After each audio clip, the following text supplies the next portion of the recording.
Nós já adoramos, nós já louvamos ao Senhor, mas eu quero convidar a doutora Adriana, essa grande mulher de fé. Conheço já há alguns anos e sei que é uma grande mulher de fé. E tem vivido grandes experiências de fé com o Senhor. E nessa noite ela vai compartilhar conosco, testemunhar, vai compartilhar da palavra do Senhor, o que o Espírito Santo de Deus já trouxe ao coração dela. E quero dizer, Adriana, que é uma honra, um privilégio ter você aqui conosco, ministrando para nós, compartilhando. E Deus continue te usando e te abençoando muito. Sei que tem algumas crianças aqui. As minhas são umas que, inclusive, eu estava ali na porta, na recepção, uma mãe falou assim: olha, a minha criança foi a doutora Adriana quem pegou. Eu falei, as minhas também. Ela falou, a minha tem 19. Eu falei, a minha também. Então tem algumas crianças que hoje já são jovens, que se congregam aqui com a gente, estão com a gente, faz parte desse corpo. E você faz parte da nossa história de alguma forma, né? Como médica, mas também como essa mulher de fé que nos inspira. E por isso é uma honra ter você conosco. Quero convidar a igreja a estender suas mãos em direção, e nós queremos liberar uma palavra de bênção, né, sobre a vida da Adriana, sobre a casa dela, em nome de Jesus. Pai, muito obrigado, Senhor. Muito obrigado porque o Senhor trouxe a Adriana para estar aqui conosco. Use, Senhor, a tua filha nessa noite como canal de bênção, Senhor, mais uma vez. E nós também liberamos uma palavra de bênção sobre a vida dela, sobre a sua casa, sobre a sua família, Senhor. Deus, que o Senhor continue usando ela como essa grande mulher, inspiração para muitas outras mulheres. Deus, o Senhor tem liberdade, Espírito Santo, de continuar ministrando do nosso coração. E nós abrimos o nosso coração neste momento para receber a boa semente da tua palavra. E que essa semente venha crescer e germinar no nosso coração e produzir frutos que glorifiquem o teu nome. Assim nós oramos no nome do Pai, do Filho e do Espírito Santo de Deus. Amém e amém. Aplauda o Senhor. Amém, Senhor. Amém. Toda honra, toda glória a Ele, Senhor. Obrigada. Amém, irmãos. Graça e paz. Muita emoção estar aqui hoje. A primeira delas porque eu já congreguei aqui, já fui tesoureira. A Josi não contou essa parte. E a igreja era bem diferente. Cadê o Josias? Está aí? Está lá atrás? Então, ele, viu? O pastor não está na igreja, ó. Está vendo só, né? Brincadeira. Não, mas ele falou assim, quando você chegar lá, você vai ver a igreja, como é que está, as cadeiras, os bancos, não é mais daquele jeito, não. Aí eu olhei e falei assim, mudou muita coisa aqui, né? Mas graças a Deus que a unção, a presença do Senhor, né, continua a mesma. E graças a Deus por isso, pela vida de cada um de vocês que perseveraram, que ficaram, que estão aqui, né? E isso faz diferença na vida desse bairro. O bairro também não existia desse jeito. Não era assim. Aqui era o fim do finalzinho. A gente vai lá para o Jardim do Presidencial. Quem estava lá na IMUB, do Migrante, falava assim, e vai lá para o Jardim do Presidencial, tipo, você vai para lá mesmo? Né? Ela está começando, é o finalzinho do finzinho. Falavam assim para mim. Mas aí, o Senhor sempre honra, né? Aqueles que o temem e que buscam e que estão na sua presença. Um dos motivos de eu estar aqui hoje, para a honra e glória do nosso Senhor, é justamente um testemunho que eu tenho para dar do que tem acontecido na minha vida. Há cerca de abril agora, fez um ano, que eu tive um problema de saúde muito grave e o Senhor fez milagre. Então, quando você vê médico falando assim, Jesus fez milagre, o Senhor salvou. Eu vim de uma adolescência que isso não era comum. Geralmente os médicos, não estou criticando religião, mas os médicos sempre foram assim, não, vai ter outra chance, né? Se morrer vai voltar e vai conseguir de novo, e veio aqui para se purificar. Porque para o médico, você imaginar que o seu paciente que vai morrer tem uma segunda chance, é muito melhor, né? Eu perdi, qual o médico que nunca perdeu um paciente? E você chegar para um pai ou para uma mãe e falar naquele momento, não tem o que dizer. Então, para o médico, muitos médicos, para eles se resguardarem, eles falam assim: não, mas ele vai voltar, né? Ele vai voltar e vai ter uma nova chance. Mas nós estamos numa nova época. Nós temos o entendimento que Jesus está próximo, não é? E que nós somos adoradores do Pai, e que nós temos um momento, uma única vida, uma única chance, e esse momento a gente tem que agarrar e entender que nós só sairemos vitoriosos com a presença do Senhor em nossas vidas. Não tem meio termo, não tem segunda chance. A segunda chance é nos pés do Senhor. A segunda chance é pedir ao Senhor, é clamar ao Senhor, é reconhecer que errou. Então, voltando ao assunto, fez um ano que eu fiz a cirurgia, deve ter o quê? 1 ano e 6 meses, mais ou menos. Eu tive um sonho. No sonho, alguém falava alguma coisa e gesticulava assim para mim. E eu acordei de manhã pensando: nossa, aquele sonho, aquilo parecia ser muito importante, e porque eu não consigo lembrar o que é. Aí, eu aprendi uma coisa que é pedir, né? Eu pedi ao Senhor: Senhor, se esse sonho é algo importante do Senhor para mim, se é de Deus, então que eu sonhe novamente, que eu saiba aquilo de tão importante que era para mim saber. Passou um dia, passou 2, passou 3, eu nem estava lembrando mais, trabalhando. Dormi e sonhei. E no sonho alguém chegava do mesmo jeitinho, eu no sonho falei assim: olha, está do mesmo jeito. Eu pensando no sonho. E falava assim: Deus mandou te dizer que vai acontecer. E Deus mandou te falar que tudo vai passar. E eu acordei com aquela frase. E depois que a gente faz uns 50 anos, sabe, gente, assim, não é que eu tenho 50 não, mas depois que a gente faz uns 50 anos, né, a gente tem umas certas dificuldades. Então, por exemplo, para eu não esquecer o que eu sonhei, eu peguei o celular, fui lá no Google, que era o mais fácil, e escrevi a frase e buscar, desliguei o celular. De manhã eu fui trabalhar. Não lembrava do sonho, não lembrava, realmente eu não lembrava. Fui para casa na hora do almoço, almocei e deitei na cama. Quando deitei na cama, peguei o celular. Aí já tinha nada para fazer, o WhatsApp, abri o Google. Quando eu abri o Google, aí estava lá buscar um monte, sabe de quê? Vídeo. Aí eu falei: olha, tem louvor. Fui abrir o louvor. Aí eu lembrei do sonho que eu tinha anotado. Aí eu falei: mas não tem nada a ver, né? O louvor com o sonho. E eu falei assim: não, mas eu vou ouvir o louvor, quem sabe tem alguma coisa a ver. E o louvor era aquela música, tá chorando por quê? Não é assim? Eu não sou para cantar, mas eu vou falar. Tá chorando por quê?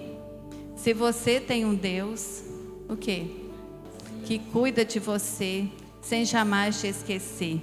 Ele sabe de tudo que você está passando. E mandou te dizer que Ele está cuidando. Eu falei: não tem nada a ver com o que eu escrevi. Nada a ver. Desliguei. E fui para o sítio, igual que ele teve lá. Nessa época eu estava morando numa casa em Ouro Preto, que eu mudei para lá por causa da UTI neonatal, que eu ajudo a trabalhar lá. E aí, no sítio, eu comentei com a cuidadora da minha mãe. Minha mãe tem Alzheimer, tem uma senhora que cuida dela. E ela falou assim para mim: não, mas essa música não é só isso não, eu conheço esse louvor. Quer ver? Ouve ele todo. Eu não tive paciência. E quase que eu perco a bênção por não ter paciência. Eu não escutei o louvor todo. E achei que não tinha nada a ver. E aí eu fui ouvir o louvor. Eu chorei. Muito, muito. Primeiro porque eu sabia que alguma coisa muito séria ia acontecer. A ponto de Deus dar um jeitinho de arranjar alguém para falar comigo e eu esquecer o sonho, repetir o sonho e ainda arranjar alguém para falar assim, não, é isso aí, ouve tudo que isso aí é para você. E eu fiquei com aquilo algum tempo. Mas o interessante não é isso. O interessante é que quando eu vinha de lá para cá para atender aqui no consultório, pegava o carro, a estrada, alguma coisa falava assim no meu coração. E se esse carro tombar? Se você entrar por esse, desviar aí, tombar, sofrer um acidente e morrer. Aí eu pensava assim, não, mas eu não quero morrer agora porque eu tenho um Nicolas aí, meu filho, ele vai para a faculdade, o Vinícius, ele vai se formar, vai casar, né, Claudine, minha norinha ali, ó, futura nora. Mas eu falava mesmo eu conversava dentro do carro. Eu conversava. E creiam que quando você conversa com Deus em qualquer tempo e lugar, isso é oração. Oração. E eu já profetizava falando, mas eu não quero morrer assim. E eu falava para o Senhor isso. Mas de vez em quando eu ouvia essa voz. E essa voz vinha com uma opressão. Eu me sentia oprimida, entristecida com aquilo. A tal ponto que um dia eu cheguei lá no sítio, a gente estava construindo a nossa casa lá, e eu falei assim pro meu marido, ansiosa, já viu mulher ansiosa falando na cabeça do marido? Foi desse jeito. Falei, meu bem, você tem que dar um jeito esses pedreiros têm que terminar logo essa obra. Eu não estou aguentando mais esperar essa obra, falando para ele. E ele, mulher, calma. Aí eu comecei a chorar, porque a mulher faz isso, mulher reclama e chora, né? E eu chorei, gente. Saí de perto dele, caminhei numa estradinha que tem lá, sentei embaixo de um pé de árvore, chorei, mas chorei muito. E falava assim para Deus, Senhor, eu sinto que eu não vou ver isso. Eu não queria ver isso pronto, eu não vou ver. Eu tenho uma sensação de morte, eu falava para Deus. Aí eu fiz algo que mudou terminantemente minhas orações. Eu falei assim para o Senhor, o Senhor tem promessa na minha vida. O Senhor me deu palavra e promessa que vai se cumprir. O Senhor falou que eu e meus filhos seriam discípulos do Senhor e que eu veria a minha descendência. Senhor, eu tomo posse, eu quero ver minha descendência. E eu comecei a falar isso com o Senhor. E a coisa piorou. Eu estava atendendo no consultório, ótima, o último paciente, na hora que eu comecei a atender, comecei a sentir uma dor na barriga. E aquela dor foi aumentando, eu comecei a suar frio, terminei a consulta, levantei, eu lembro até hoje, fui com ela até na porta, na hora que eu abri a porta, que ela saiu, que eu fechei a porta, eu dei graças a Deus, eu corri, peguei uma lixeira, vomitei. A secretária estava comigo na sala, falou assim, a senhora não está bem. Eu falei, não estou bem. Mas eu tremia de dor. Aí, quer que eu pegue uma cadeira de roda para levar a senhora lá para cima, para internação? Eu falei, e eu, hein? Você já pensou, eu atendi até agora, que esse paciente tudo ali fora, veio eu sair de cadeira de roda? Vão achar que, né, eu tive um problema. Não, eu vou andando. Olha, parecia que aquela rampa lá da Center Clínica não tinha fim. Eles ficaram admirados como é que eu consegui subir. Porque o jeito que eu cheguei na maca que eles me colocaram, eu rolava na maca. Aí o Giovanni estava em cirurgia, aí ele pediu o neuro que estava lá de bobeira vendo o paciente para dar uma olhada em mim, né? E neurologista, gente, cirurgião plástico, assim, esse povo não é médico não, eles são especialistas. Eles chegaram, aí ele chegou, me olhou assim na maca, olhou para mim e falou, esse não está bem mesmo não. Aí eu olhei para ele, nossa, eu estou com muita dor. Aí ele, o que você tem? Não esqueça disso. Aí eu olhei para a cara dele e falei, eu não sei. Aí ele, pode ser cólica renal para doer desse jeito, né? Eu falei, não é nada na cabeça, porque eu estou bem, estou conversando. Aí ele riu. Aí ele falou assim, você ainda está brincando. Eu falei, não estou não. Aí comecei a chorar de novo de dor, né? Foram atrás, aí o Giovanni falou, faz isso, chama o Resumindo, era cólica renal. que ótimo, cólica renal, vou ficar aqui no hospital. No dia seguinte, Isaac passou a noite, falou, amanhã faz um tomo. Aí começa o mistério de Deus. Fui para tomo de ambulância, sentadinha no banco da frente, para não parecer que eu era doente, acamada lá atrás. Botei a enfermeira sentada lá atrás, no lugar do paciente. Sentei no lugar dela lá na frente, que eu falei para ela assim, eu não quero me considerar doente. Eu não aceitava o diagnóstico, estou doente. Cheguei lá, na hora que eu desci, toda animadinha, o Rodrigo, né, da Rádio Clínica, falou assim, uai, Capila, me chama assim, né? O que você está fazendo aqui? Aí ele olhou, você está de soro? Aí eu falei, não, é cólica renal. Aí ele, você vai fazer tomo? Eu falei, vou. Aí ele falou, vou voltar então para ver seu exame. Ele estava indo embora. Ele voltou. Quando ele voltou, eu fui para o exame. Aí ele já falou assim, olha, o doutor Rodrigo está te esperando lá na sala dele. Eu falei, porque quando fala assim, quando não tem nada, a pessoa, Capila, não tem nada não, hein? Tá indo embora. Aí eu fui. Aí eu cheguei lá e ele falou assim, olha, não vi nada de rim, tudo normal. Aí eu, Aí ele olhou para mim, deu um sorriso e falou assim, mas tem uma coisa estranha entre o fígado e o pâncreas, assim, algo muito estranho ali. A gente vai precisar de fazer uma ressonância, Capila. Aí eu olhei e falei, olha, tem uma da cabeça que tem 6 meses que o médico pediu e eu ainda não fiz, tive tempo para fazer. Aí ele olhou para mim, tipo, mas você vai fazer tudo junto? Eu falei, se é para eu parar de trabalhar para fazer uma, então vamos fazer as duas, né? Aí ele, vai dar mais de 3 horas de exame. Eu falei, tá bom, problema não. Meus irmãos, eu saí, fui fazer esse exame 15 dias depois. E quando eu fiz, eu saí com o diagnóstico de um aneurisma na cabeça e um tumor, que é um cisto entre o fígado e o pâncreas. E aí, eu lembrei do sonho. Eu falei, nossa, mas 2 coisas, difícil, né? Mas eu falei assim, bom, vou atrás. Aí ele falou assim, meus colegas, vai para São Paulo. Aí fomos para São Paulo. Aí um dica aqui, outro lá, cheguei no médico. Adivinha qual que tinha que tratar primeiro? A cabeça, porque se rompesse o aneurisma, não tinha o que fazer. E era num lugar difícil.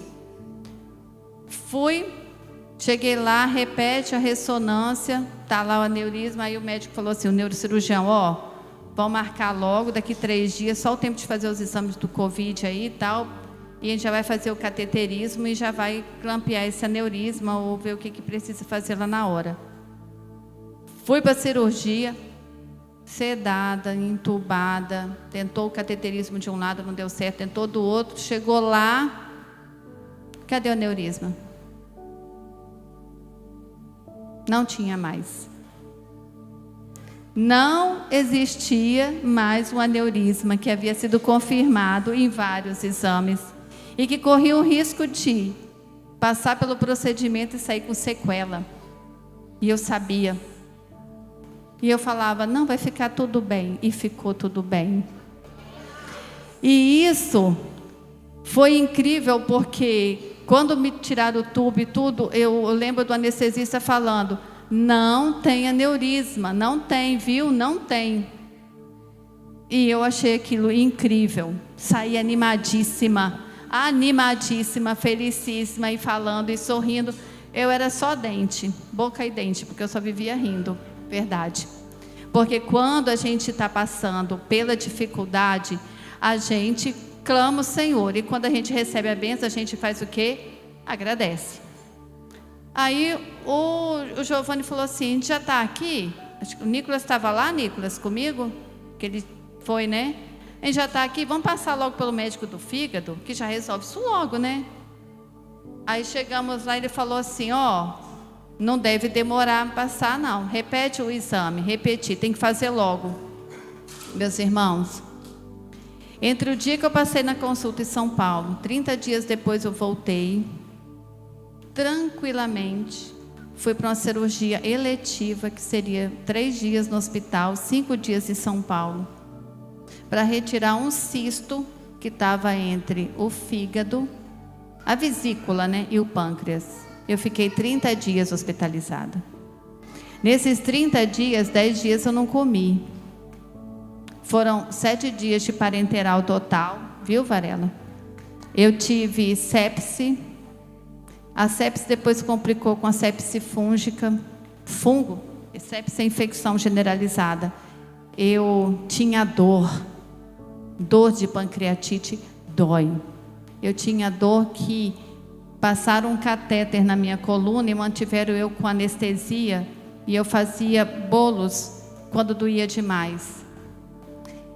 Meu marido, quem conhece, ele é ligado no, não é 220, 380. Ele ficou dentro de um quarto de hospital 30 dias. Ele tinha medo, e eu não falava nada, mas eu sabia que se ele saísse eu podia morrer. Você entendeu? Um homem que não sossega, que não para, que é cirurgião, que faz o tempo todo dentro de hospital trabalhando e saindo, ele quietinho, deitadinho num sofá, que se ele virasse de lado ele caía no chão. Sabe aquele sofazinho de acompanhante de hospital? 30 dias. Ele me pegava no colo, me sentava na cadeira de banho, me levava para dar banho. Ele esfregava as minhas costas, sabe, com aquele sabonetezinho que tem tipo uma areia, com a mão, bem de levinho, com a flanelinha, porque estava cheio de pústulas nas minhas costas. Eu perdi tanto peso que eu não tinha força para ficar em pé.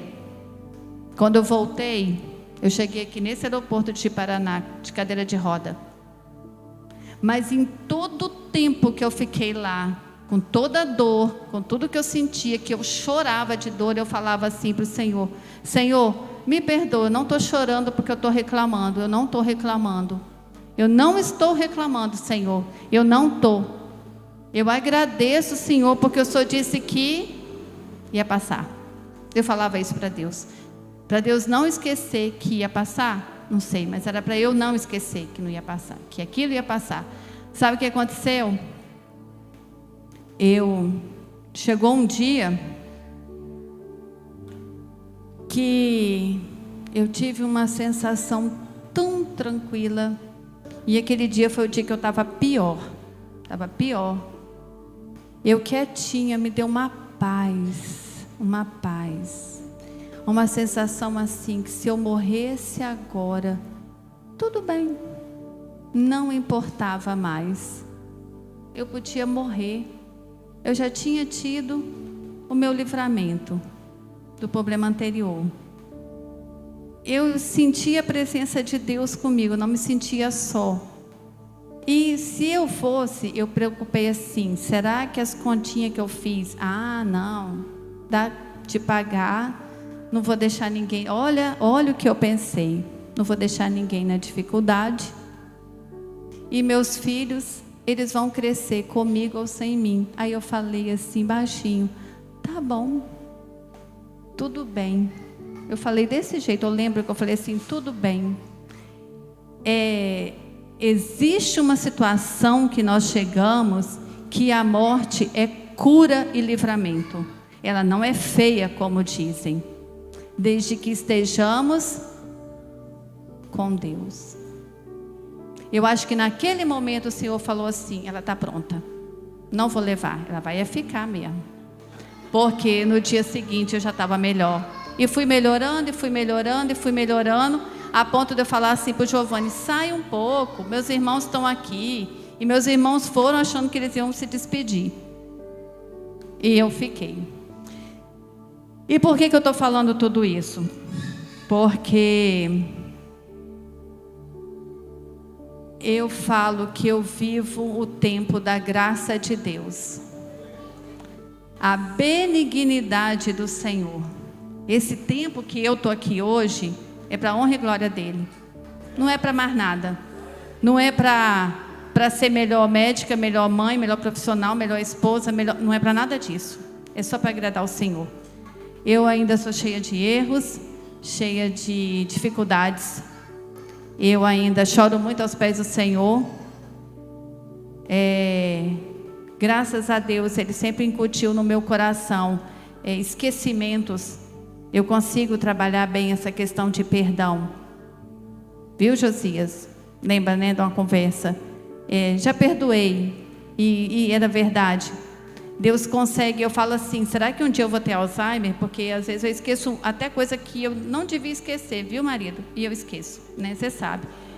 Então, o Senhor trabalha isso em nós. E eu sou grata a Deus pelo esse Deus que eu sirvo. Agora, veja bem, por que comigo foi assim? Porque Ele me deu antes a oportunidade de saber que algo ia acontecer e que ia passar. Eu não sei. Eu não sou melhor que nenhum de vocês aqui. Eu não sou melhor que ninguém nesse mundo. E porque algumas pessoas têm essa intimidade e outras não. Foi algo que me deixou por muito tempo, muito pensativo em relação a isso. Eu vou deixar essa pergunta para vocês. O porquê que algumas pessoas o Senhor avisa, o Senhor mostra e outras não. O que é que Deus quer falar conosco em relação a isso? O que Ele quer trabalhar em nossos corações? Qual é o grau de intimidade que Ele tem? Ou então, esquece o grau de intimidade. O quanto nós estamos preparados para ouvir do Senhor. Quando, no meio de tanta confusão do dia a dia, você consegue ouvir o Espírito Santo. Porque uma coisa já aconteceu comigo, eu já ouvi de chegar a esquentar a orelha e o cabelo balançar. Eu já consegui fazer isso. E foi incrível na minha vida. É sempre? Não, não é sempre. Mas é possível? É possível. Então eu gostaria de deixar isso para vocês. Eu prometi ao Senhor que todas as vezes que alguém me chamasse para dar meu testemunho, que eu daria. Eu passei muito tempo achando que a gente não deve ir para púlpito pregar a palavra, porque isso é uma coisa muito santa. E todas as vezes eu tive muito receio deste local aqui. Eu sempre achei que não sou digna, certo? Porque não sou merecedora desse púlpito. Isso aqui, é solo sagrado, é terra santa, é lugar onde habita o Espírito Santo de Deus. E eu tinha medo. E lá eu falei para o Senhor: Senhor, o dia que me chamarem, aonde me chamarem, e independente de como me chamarem, eu vou dar o meu testemunho. Eu vou deixar disso. E é o que tem acontecido desde então. Então existe sempre um mistério que o Senhor quer trabalhar conosco. Qual é o seu medo hoje? Qual é a sua dificuldade hoje? E trabalhando, né, assim, essa questão, vivenciando esses dias, Deus me judiou. Irmãos, você não sabe como foi difícil, desde o convite até a data de hoje. Verdade. Há exatamente 30 dias atrás, eu sentei para ler uma palavra. O Senhor ministrou, sabe, no meu coração. Eu escrevi, eu gosto de escrever. E depois disso, eu fiquei assim, não tinha nada a ver com a palavra de hoje. Eu ficava assim: Senhor, qual que é a palavra que eu vou falar lá? Porque me pediram a palavra, né? Aí eu orei, gente. Eu jejuei. Eu fiz jejum de carne, que eu amo. Vocês não têm ideia. Aí era churrasco, jejum de carne. Entendeu? Era costelinha de porco, né? Que eu moro no sítio.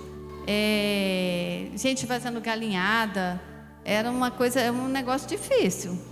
Visita, levando os trem para a gente comer. Não, mas aí você vai na casa dos outros. Não posso comer isso, é chato, né? E depois foi jejum de café, que eu amo café da manhã. E eu fui fazendo jejum. E sabe o que o Senhor fez? Calou.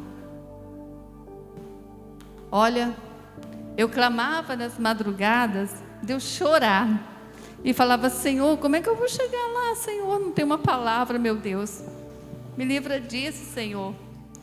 Como é que eu vou? Eu não vou falar que eu não posso, porque eu estou indo contra o que eu prometi para Deus. E quando foi ontem, em menos de 10 minutos,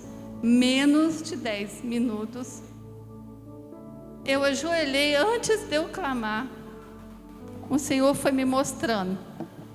E eu levantei da sala, fui até o quarto chorando e falei para o Giovanni: ô Giovanni, passei tantos dias e o Senhor em menos de 10 minutos me deu uma palavra. Aí ele olhou para mim e falou assim: eu vi sua luta. E ele ficou quietinho o tempo todo, acho que ele estava esperando, né? E assim, eu estou falando isso porque é como que Deus faz conosco, né? Como que é assim, divino a palavra dele. Como que nós devemos ter honra, ter cuidado com o nome dele, né? Quem está com a Bíblia aí? Levanta ela, deixa eu ver. Dizem que no final dos tempos não teremos mais a Bíblia escrita. E eu acho assim, extrema importância a gente ainda zelar por isso nas igrejas, tá bom? Vamos abrir em 1 Crônicas, capítulo 21. Todo mundo achou? Fala amém.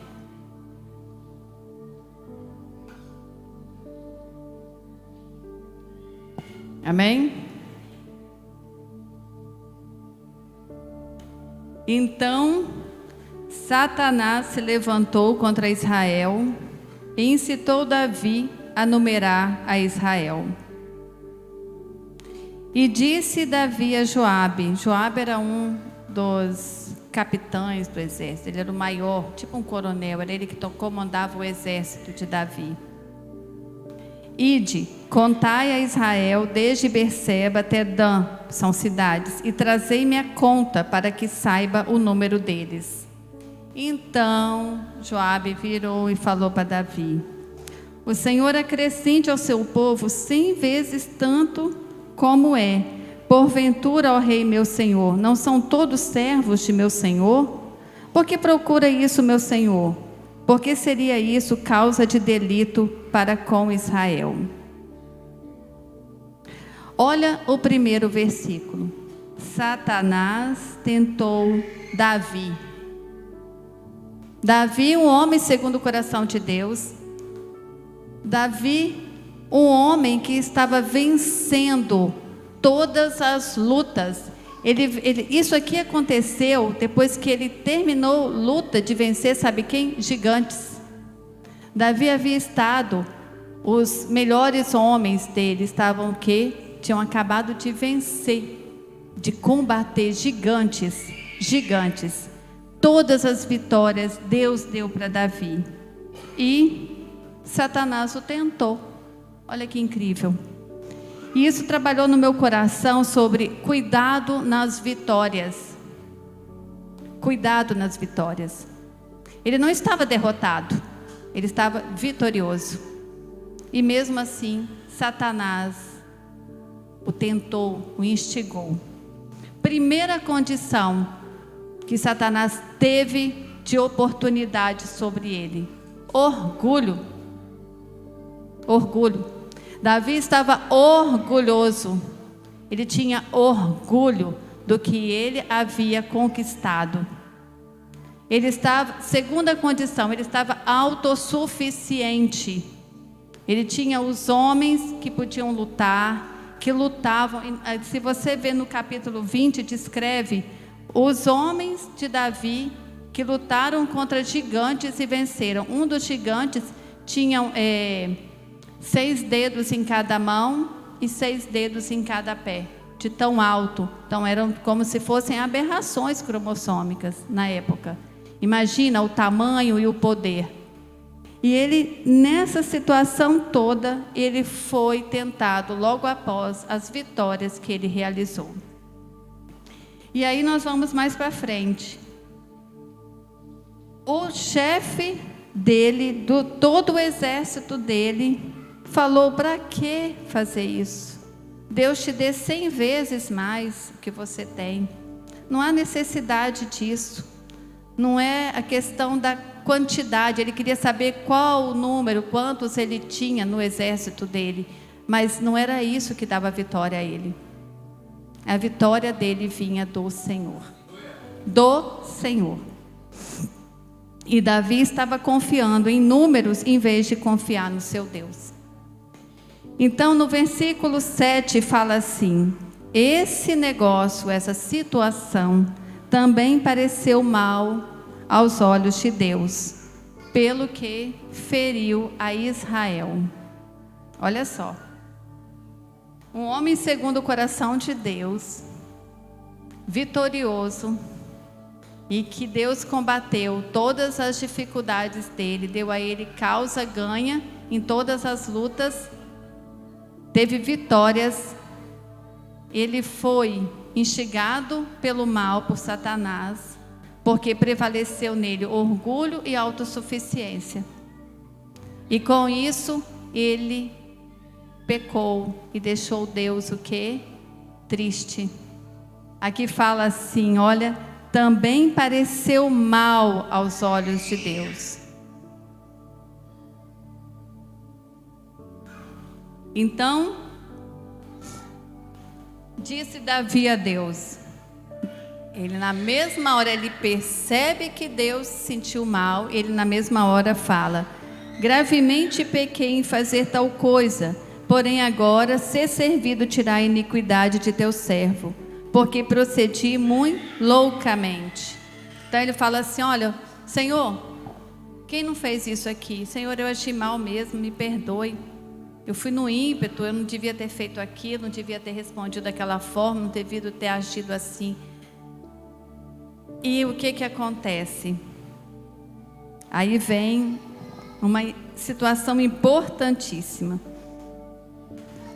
Deus usa Gade, que é um vidente, para falar com Davi. Deus usou alguém, porque Davi já não estava mais em condições de se ouvir a voz do Senhor ele mesmo. E falou: vai e fala a Davi, dizendo: assim diz o Senhor, 3 coisas te proponho, escolhe uma delas, para que eu te faça. Nós temos que entender que as nossas escolhas e os nossos erros influenciam uma casa, um lar, uma esposa, um esposo, um filho, um pai, um trabalho, os funcionários do trabalho. Davi, a escolha que ele fez, o erro que ele cometeu, influenciou toda uma nação. Escolhe para ti. Aí Deus determinou o que poderia ser: ou 3 anos de fome, ou que 3 meses te consumas diante de teus adversários, e a espada de teus inimigos te alcance. Ou que 3 dias a espada do Senhor, isto é, a peste na terra, e o anjo do Senhor destruam todos os termos de Israel. Para pensar. É tudo ruim. Não tem nada fácil. Olha que situação. 3 anos. Nossa, isso eu não vou querer, porque é muito tempo, né? É muito tempo de um problema só. 3 anos. Aí você imagina, 3 anos de quê? De fome. Fome. Agora, a fome é só física? Fome só física é morte. O que mais? Fome espiritual, fome da palavra do Senhor, fome da presença do Senhor. Já pensou 3 anos sem a presença do Senhor?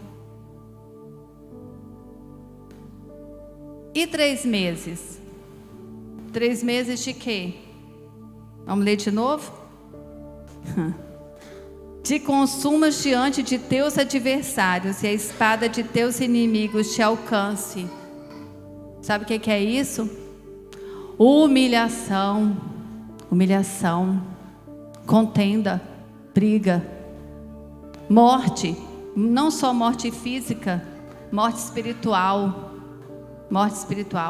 a espada do seu adversário te atingir, olha, eu já fui humilhada. Eu já fui humilhada. E não foram 3 meses, eu já fui humilhada há alguns anos. Eu já fui humilhada no meu trabalho. Eu já fui... como é que são as coisas, né? Quando o Senhor tem alguma promessa na sua vida. Aonde eu trabalhava e morava no Espírito Santo, eles me ofereciam, os colegas me chamavam para trabalhar. Eles me tratavam bem, eles me ofereciam as coisas.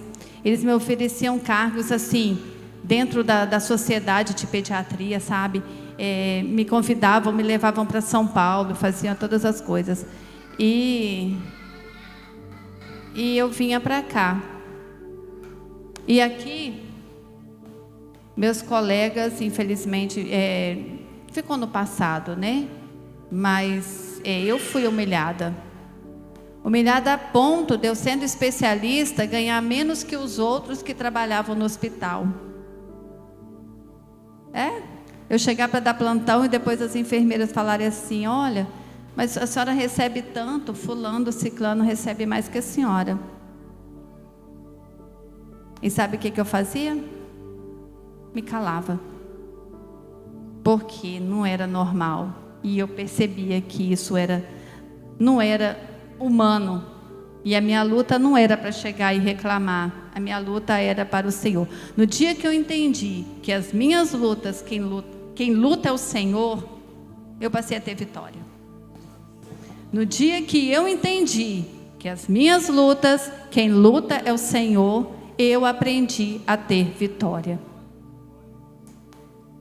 O servo do Senhor, o Filho de Deus Altíssimo, aquele que a gente se diz irmão de Jesus, não é para reclamar, não é para pedir. Ele apenas ajoelhava e orava ao Senhor. E a gente tem que aprender. E não foi fácil. Pensa que eu aprendi rapidinho, fácil, não. Mas eu estou rindo dessa história porque Davi foi muito... por isso que fala um homem segundo o coração de Deus, né? Ele conhecia Deus. Ele falou assim: não, Senhor, eu quero os 3 dias. Mas ele escolheu porque é pouco. Aí vamos ver. E 3 dias a espada do Senhor, isto é, a peste na terra, e o anjo do Senhor destruam todos os termos de Israel. O que vem com isso? Vem morte. Deus é Deus de misericórdia, mas é Deus de justiça. E essa morte aqui foi física. E não foi só morte física, a morte da alma. Nós temos, né? Corpo, alma e espírito. A alma é que dá a intensidade das nossas emoções. E aqui, quando Deus fala, né, da morte, além da morte física, é a morte da alma. Aquele desespero de perceber o poder, a mão do Senhor, a mão de justiça. E aí ele fala: então disse Davi a Gade: estou em grande angústia, caia eu, pois, nas mãos do Senhor, porque são muitíssimas as suas misericórdias, mas que eu não caia nas mãos dos homens, porque Deus é Deus de justiça. Quem já ouviu isso? E de misericórdia. Deus falou assim: pois o Senhor pôs a peste em Israel, e caíram de Israel 70.000 homens. Um único homem pecou, levou toda uma nação a pecar, porque a nação se sujeitou a esse homem que era o rei deles, e ainda assim ele reconheceu o erro, ele pediu perdão, e 70.000 pessoas, que era a responsabilidade dele, morreram. Hoje eu pergunto: os nossos erros na nossa casa, quantos estão precisando de morrer? Quantos filhos estão precisando de morrer por causa de um erro numa casa, no lar? Ou quantos pais que estão morrendo por causa dos erros dos filhos, ou no trabalho? E o Senhor mandou um anjo a Jerusalém para destruir. E ao destruí-la, ele, o Senhor, viu, Deus viu. E fala assim, nessa Bíblia fala assim, e se arrependeu daquele mal. Mas eu já ouvi dizer que Deus não é homem para que se arrependa. E eu falei, como essa palavra, como entender essa palavra? Aí eu fui buscar na Bíblia em hebraico. E lá fala assim, usa esse termo, Deus sentiu pesar. Deus se compadeceu. Deus se compadeceu. De quem? Do povo, de nós, de Davi. Olha que tremendo. Agora ele falou assim, basta. Imagina Deus lá do céu bradando para o anjo dele, basta, retira sua mão, ergue essa espada, né? Espera. Mas o mais incrível que aqui fala, que levantando Davi os seus olhos, viu o anjo do Senhor. No momento que o Senhor se compadeceu, teve pesar pela angústia, Davi conseguiu ver o que os olhos humanos não veem, que ele viu sobrenatural. E não só ele, mas os anciãos que estavam com ele se prostraram com pano de saco, com cilício na cabeça, e ali oraram e choraram. E aí vem a coisa mais importante. E disse Davi a Deus, não sou eu que disse que se contasse o povo? E eu mesmo sou o que pequei e fiz muito mal. Mas estas ovelhas, que fizeram? Ah, Senhor meu Deus, seja a tua mão contra mim e contra a casa de meu pai, e não para castigo de teu povo. Davi assumiu a sua culpa. Davi falou, fui eu, Senhor. Sou eu que estou errando. Sou eu que estou pecando, Senhor. Sou eu que estou fazendo coisas erradas. Eu estou transgredindo. Eu estou achando que eu sou autossuficiente. Eu consigo as minhas coisas pelo meu dom, pelo que eu sei fazer, porque eu sou melhor nisso. Eu sou melhor nisso. Ele falou, e isso tudo estava errado, Deus, porque eu dependo de Ti. Não imputa essa culpa neles. Olha o que ele fala, imputa em mim e na minha casa, mas não no povo. Coitado, eles são ovelhas, eles só me seguiram porque eu sou o rei.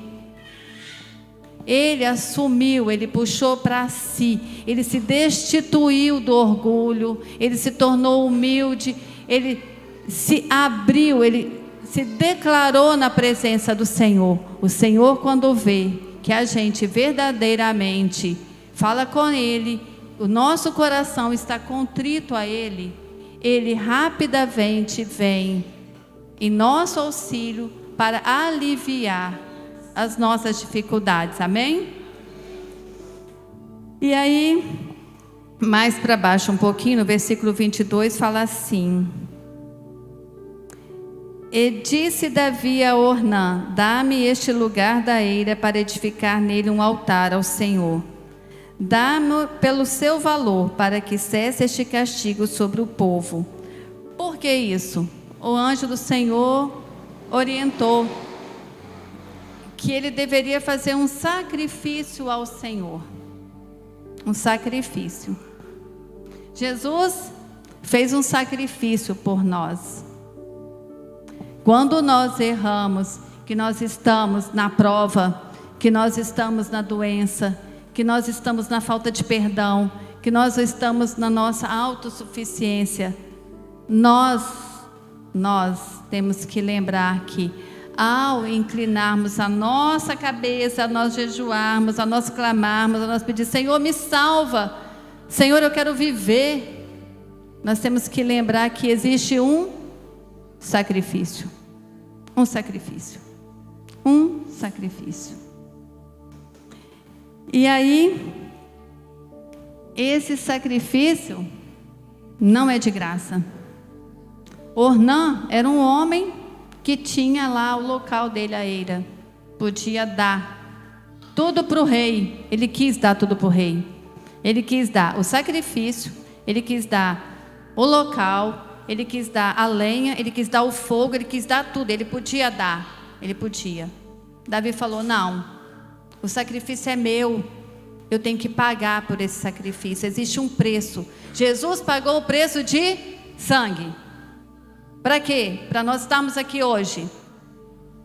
E naquela época, Davi pagou o preço dele, o preço da soberba, da prepotência. Ele foi lá e ainda teve que se humilhar. Não quero de graça, eu preciso pagar, isso tem que sair de mim, tem que vir de dentro de mim para Deus. O meu sacrifício é eu subir aqui para falar com vocês, é um sacrifício. 1000 vezes um congresso médico eu dar uma palestra. Agora esse sacrifício é meu e Deus, e eu faço para a honra e glória do Senhor, para edificar o nome dEle. E qual é o seu sacrifício hoje? O que você precisa fazer para estar na presença do Senhor? Você está na presença do Senhor? Você está nas vitórias? Cuidado com as vitórias. Hoje tudo pode estar bem, você já se curou, você já sarou, você tem um bom trabalho, você tem bons negócios, bons amigos. Cuidado nas vitórias. E assim, Davi edificou ali um altar ao Senhor e ofereceu nele holocaustos e sacrifícios pacíficos e invocou o Senhor, o qual lhe respondeu com fogo do céu sobre o altar do holocausto. O que aconteceu no final?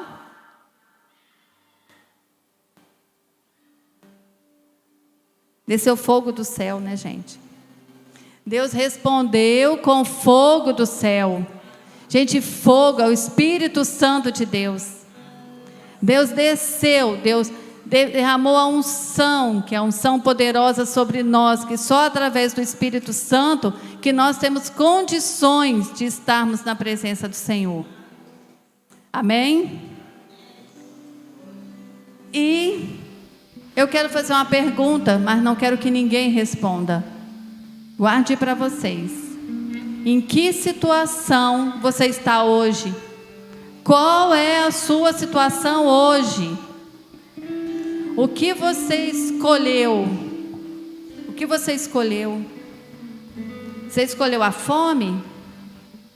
Você está no tempo da fome da palavra do Senhor, da fome da presença do Senhor? Ou você escolheu o tempo do adversário, da humilhação? Você está nesse tempo que a espada dos inimigos está te alcançando, que dói até a alma, que te corrói. Você está no tempo da espada do Senhor, do anjo do Senhor, que ela é dura, que ela mata, mas ela dá vida, que ela purifica, que ela abençoa. Qual é o seu tempo hoje? O que você escolhe, se você tiver que escolher?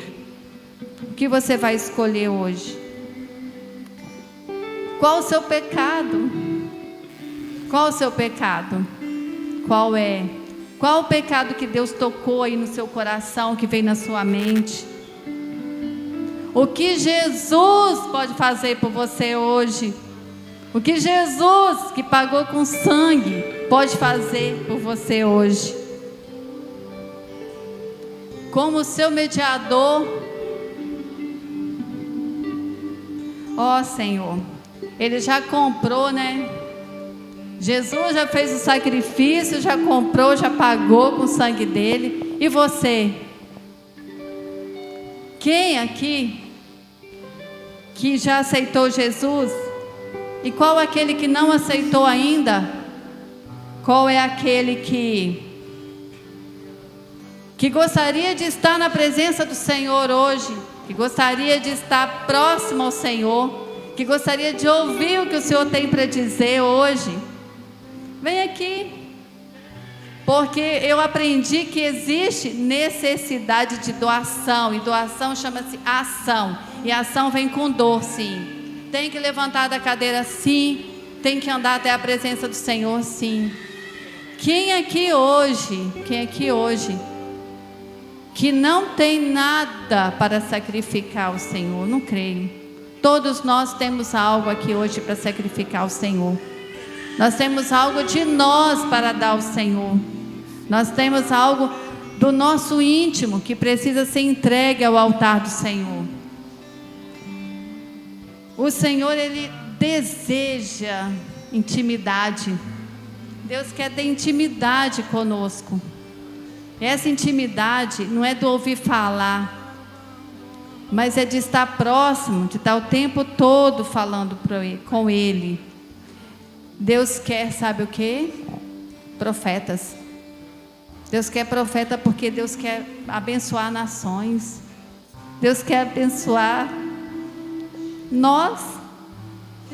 Deus precisa de mulheres que profetizam, de homens que profetizam sonhos nas suas casas, que profetizam filhos com saúde, filhos amorosos com os pais, filhos que liberam perdão e pais que liberam perdão para os filhos. Entende? Deus hoje diz isso para vocês. Precisamos de colunas de oração nos lares. Colunas de oração. Tempo de oração é qualquer tempo na presença do Senhor. Eu vou chamar vocês aqui para ir para frente. Venham para frente. Venham para receber. Venham para receber a palavra. Que ela seja fecunda. Que ela tenha solo fértil no coração de vocês. Que venha para trazer cura. Cura física, cura espiritual, cura da alma. Que o Senhor venha abraçar cada um de vocês. Que o Senhor venha determinar vida em abundância. Pastor. Que o Senhor venha determinar vida em abundância na vida de vocês. Que Ele venha direcionar. Que Ele venha atirar, sabe, a dor, aquela sensação de às vezes de abandono, mas que Deus venha trazer autoridade sobre a vida de vocês, que vocês sejam ministrados com a autoridade do Senhor, que o Senhor venha cada vez mais estar perto e presente na vida de vocês. Aleluias. Eu sei que o Espírito... Pode chegar mais pertinho aqui, ó, mais perto do altar. Pode chegar mais perto para dar mais espaço para outros que querem vir. O Espírito Santo falou comigo e falou com você. Quando nós damos esse passo em direção ao altar, nós estamos dizendo que nós estamos dando em direção ao nosso Deus. Essa palavra é muito forte. Cuidado com os dias de vitória. Às vezes as bênçãos podem nos distrair do que aonde mais o Senhor quer nos levar.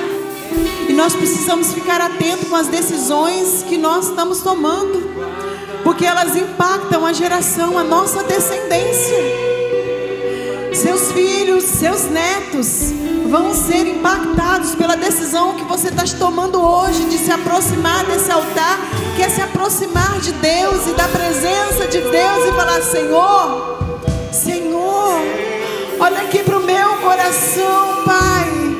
Olha para o meu coração, para as minhas fraquezas, e eu preciso de Ti. Eu preciso de renovo, eu preciso de mudar meu entendimento. Eu preciso, Senhor, do Teu perdão. Eu preciso, Senhor, liberar perdão. Às vezes a gente precisa se perdoar por decisões que ao longo da nossa vida a gente foi tomando. E tem hora que a gente não consegue se perdoar. A gente perdoa todo mundo, a gente recebe o perdão de Deus, e nós ficamos travados porque tomamos decisões, e aí a gente não consegue se perdoar. Mas o Espírito Santo de Deus hoje está dizendo: filha, filho, eu te perdoe. Receba o perdão. E o Senhor com certeza está falando para o seu coração: que talvez vai ser necessário que você faça assim alguns sacrifícios. O maior sacrifício Jesus já fez por mim e por você, mas tem coisas que o Senhor vai exigir de nós, novas posturas, novos comportamentos, que é tudo isso que a Adriana colocou aqui. Talvez eu e você, ao sairmos para casa agora, passaram por aquelas portas, por aqueles portões, tem coisas que nós vamos ter que sacrificar, mudar hábitos, mudar comportamentos, mudar mentalidades. Então, saia daqui hoje dizendo: Deus, eu vou fazer o sacrifício que for preciso, mas eu vou mudar a minha história, e a minha descendência vai ser abençoada por causa das novas decisões que eu estou tomando hoje. Decisões que você está tomando hoje. Essa palavra que é viva e eficaz falou comigo, falou com você. E essa frase, cuidado com as vitórias, falou muito ao meu coração. Em tempo de vitória é tempo de vigiar dobrado, porque nas bênçãos a gente pode se distrair e perder o melhor de Deus. Então, vigie. Jesus está voltando, o Senhor Jesus está voltando. Nós não podemos perder tempo com ressentimentos, não podemos perder tempo com dores que nós precisamos colocar na cruz de Jesus e deixar lá e viver o novo de Deus, o novo de Deus. Obrigado, Jesus. Obrigado, Senhor, por ter usado a tua filha para falar conosco nessa noite. Obrigado, Senhor, pela cura, pelo milagre, Senhor, na vida da tua filha. Deus, pelo esse testemunho maravilhoso. Deus, esse testemunho diz para nós que o Senhor é o mesmo. O Senhor continua, Senhor, fazendo milagres em nós e através de nós. Obrigado, Senhor. Obrigado, Deus. Eu quero te convidar a colocar a mão no seu coração. Sabe, o que Deus quer de nós é um coração contrito, arrependido, um coração de filho, de filha. Sabe aquele colo de pai? Aquele colo de pai que ama, que cuida e direciona a gente. O nosso Pai amado, o nosso Pai celestial é esse. Ele pega a gente no colo, Ele nos conforta, nos consola, nos confronta, mas é amoroso, é misericordioso e nos direciona. E nessa noite o Senhor está dizendo: filha, filho, se você se posicionar, eu vou te direcionar para essa nova fase, para esse novo tempo. E coisas novas estão chegando para sua casa, para sua família, para sua vida. Sabe? Porque a palavra do Senhor diz que nós viveremos o melhor dessa terra se nós permanecermos na presença do Senhor. Amando, obedecendo. Não basta ouvir a palavra, precisamos obedecê-la. E você com sua mão no coração, nós declaramos sobre a sua vida curas emocionais, a depressão, a ansiedade, dores da alma, tristezas e tantas doenças psicossomáticas, sim, podem bater e batem na nossa casa, bate sim também na porta do cristão, mas você e eu sabemos em quem nós temos crido, e Ele é poderoso para mudar a nossa história e cura a nossa alma e a nossa fé, nos tira desse lugar de tristeza e nos traz para um lugar de alegria, porque a alegria do Senhor é a nossa força. O Senhor cura o nosso corpo físico. E nessa noite, você que precisa de cura física, em nome do Senhor Jesus, seja visitado, porque você tem diante de você aqui um testemunho vivo. A Adriana compartilhou conosco que o nosso Deus fez na daquela mesa de cirurgia, aquele aneurisma sumiu diante dos olhos dos médicos. Ela precisou passar por uma outra experiência, sim, mas fazia parte do processo, porque é um novo nível que Deus vai te levar. Tem pessoas que eu, Adriana, não tenho como chegar e alcançar, mas Deus está usando você e Ele está te preparando para esse novo tempo. E para isso a gente precisa passar pelos processos, mas vai valer a pena, vai valer a pena. E muitas pessoas vão ser alcançadas, e assim é comigo e com você. E o Senhor está trazendo cura física para nós nessa noite. Basta você crer e tomar posse e dizer: Senhor, vai valer a pena. Está doendo, está difícil, mas vai valer a pena. E nessa noite também o Senhor renova o seu espírito. Você que estava espiritualmente abatido, enfraquecido, desanimado, o Senhor te trouxe aqui para dizer: filho, filha, eu sou contigo, eu sou o seu Salvador, eu sou o Senhor. É eu que te tomo pela mão e digo: ser forte e corajoso, não tema. O Senhor renova a sua vida espiritual, o Senhor renova a sua fé nessa noite, para você avançar, e nós oramos assim e declaramos que você seja renovado, corpo, alma e espírito, porque o Senhor nos quer plenos, inteiros, renovados e curados inteiramente. Em nome do Senhor Jesus, nós oramos no nome do Pai, do Filho e do Espírito Santo de Deus. E você aplauda o Senhor. Se você crê nisso, aplauda o Senhor e tome posse da sua bênção, tome posse da sua vitória, em nome do Senhor Jesus. Amém, amém, amém. Pode voltar para o seu lugar, crendo no seu coração que você vai testemunhar do que Deus falou com você nessa noite, e de chaves que foram viradas no seu coração e na sua mente, e de testemunhos que o Senhor está fazendo em nome do Senhor Jesus.